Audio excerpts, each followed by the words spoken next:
Assalamualaikum warahmatullahi wabarakatuh.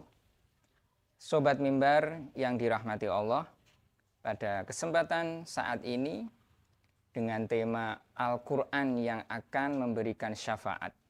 Rasulullah Shallallahu Alaihi Wasallam bersabda, Iqra'ul Quran fa innahu ya'ti yaumal qiyamati syafi'an li ashabihi.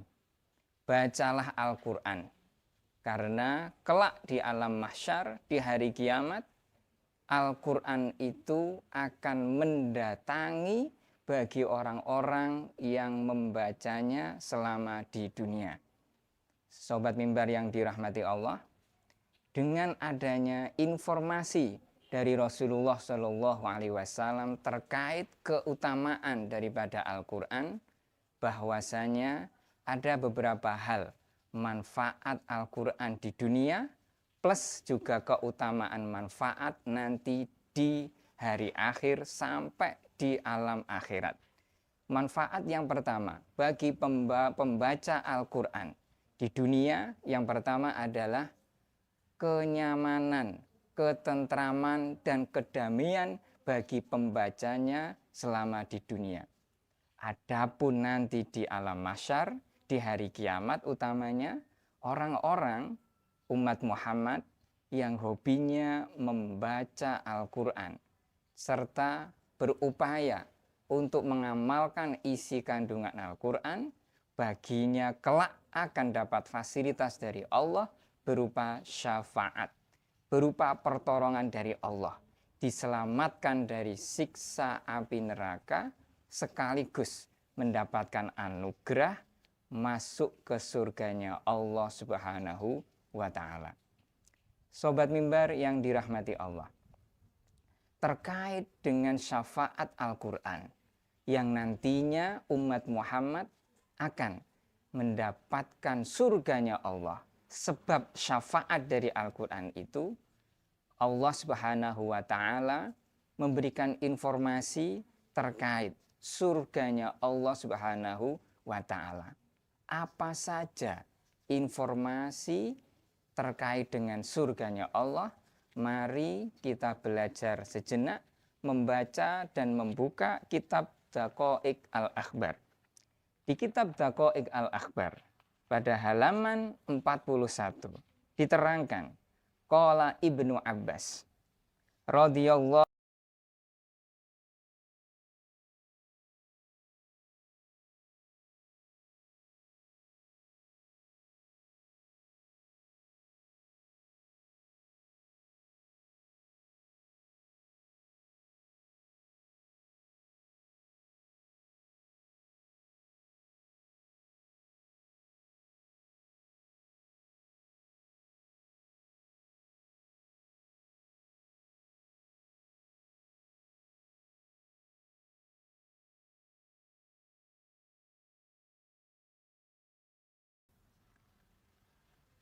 pintu surga, menurut kabar dari Rasulullah, ada 8 pintu surga yang masing-masing pintunya itu terbuat dari emas, intan, dan berlian. Pintu yang pertama, Al-Babul Awal maktubun la ilaha illallah Muhammadur Rasulullah. Pintu surga yang pertama itu, gerbang pintu surga yang pertama itu maktubun, tertulis lafaz la ilaha illallah Muhammadur Rasulullah. Jadi lafaz la ilaha illallah Muhammadur Rasulullah itu tertulis di pintu gerbang surga yang pertama. Untuk siapa pintu gerbang yang pertama ini? Wahwa babul anbiya wal mursalin wasyuhada wal askhia. Pintu gerbang surga yang pertama ini dikhususkan bagi para nabi, para rasul, dan para syuhada. Dan yang terakhir, pintu surga yang pertama ini diberikan kepada orang-orang yang dermawan.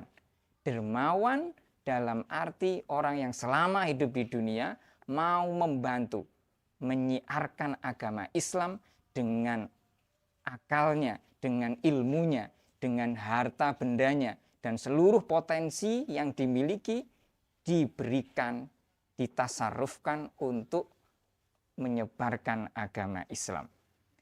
Pintu surga yang kedua, babul musallina alladzina yuhsinunal wudu wa arkanis shalah. Pintu gerbang surga yang kedua untuk siapa? Untuk orang-orang yang khusyuk sholatnya. Orang-orang yang selalu memperbaiki wudunya. Orang-orang yang selalu memperbaiki rukun-rukun sholatnya. Ini pintu surga yang kedua. Wal babu tsalis, pintu surga yang ketiga, babul muzakkina bitibi anfusihim. Pintu surga yang ketiga ini diperuntukkan bagi orang-orang muslim yang hobinya mensucikan, membersihkan hatinya dari penyakit-penyakit hati. Penyakit hati itu apa saja? Ada sombong, ada riya, ada cinta dunia, ada cinta jabatan, dan lain sebagainya, yang semuanya itu tidak dihubungkan dengan Allah. Hanya sifatnya materi duniawi. Dibersihkan semuanya penyakit itu. Wal babur rabi, pintu gerbang yang keempat, babul amirina bil ma'ruf wan nahina 'anil munkar. Pintu gerbang yang keempat dikhususkan bagi umat Muhammad yang hobinya amar ma'ruf nahi munkar. Wal babul khamis, pintu gerbang yang kelima diperuntukkan oleh siapa saja? May yaqta nafsahu anis syahwati wa yamna'uha minal hawa. Pintu gerbang yang kelima ini diperuntukkan bagi umat Muhammad yang hobinya membiasakan diri untuk memutus hawa nafsunya. Hawa nafsunya diputus. Hawa nafsu selama di dunia selalu ada. Tapi ketika hawa nafsunya cenderung kepada hal-hal yang ingkar, yang mungkar, yang maksiat, maka mereka memutus hawa nafsu tersebut. Wal babu sadis, pintu gerbang surga yang keenam, babul hujjaj wal mu'tamirin. Pintu gerbang yang keenam ini diperuntukkan untuk orang-orang yang haji dan umrah. Wal babu sabi, pintu gerbang surga yang ketujuh, babul mujahidin. Pintu gerbang yang ketujuh ini diperuntukkan bagi umat Muhammad yang hobinya jihad. Jihad di jalannya Allah dengan ilmunya, dengan hartanya, dengan kekuatannya, dengan ide pikirannya, dengan bisnis dan lain sebagainya. Semua potensi yang dimilikinya untuk jihad, untuk mengembangkan syiar agama Islam. Wal babus tsamin, pintu gerbang yang ke-8, babul muttaqin. Pintu gerbang yang ke-8 ini diperuntukkan bagi orang-orang yang bertakwa. Bertakwa apa? Di sini terangkan alladzina yaghudduna absarahum 'anil maharim wa ya'malunal khairat. Orang-orang yang bertakwa salah satu indikasinya menjaga matanya dari memandang yang diharamkan oleh Allah dan mengamalkan hal-hal yang baik yang diridhoi oleh Allah Subhanahu wa taala. Sobat mimbar yang dirahmati Allah, dari kita diberikan informasi bahwa membaca Al-Quran nantinya akan mendapatkan syafaat, dan syafaat itu akan mendatangi pembaca Al-Quran, dan syafaat itu akan mengentaskan dia, menyelamatkan dia dari siksa api neraka, dan sekaligus mendapatkan anugerah dimasukkan Allah di surganya Allah Subhanahu wa taala. Surga Allah terdapat pintu yang sebanyak 8 pintu gerbang. Allah memberikan surga bagi orang-orang yang bertakwa, kualitas imannya bagus, kualitas ihsannya bagus, dan kualitas kesolehannya pun bagus. Dan surga itu seperti yang diriwayatkan oleh Ibnu Abbas bahwa ada 8 pintu surga. Masing-masing pintu ini sesuai dengan amal catatan masing-masing selama di dunia.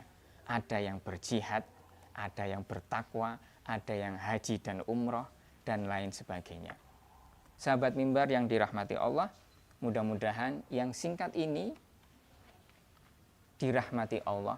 Mudah-mudahan yang singkat ini disertai dengan hidayahnya Allah. Mudah-mudahan yang singkat ini kita semuanya selalu bisa mengikuti sunnah Nabi Muhammad, dan kelak kita semuanya pada saat di dunia ini selalu mengikuti sunnah Rasulullah, kita besok dikumpulkan bersama Rasulullah di surganya Allah.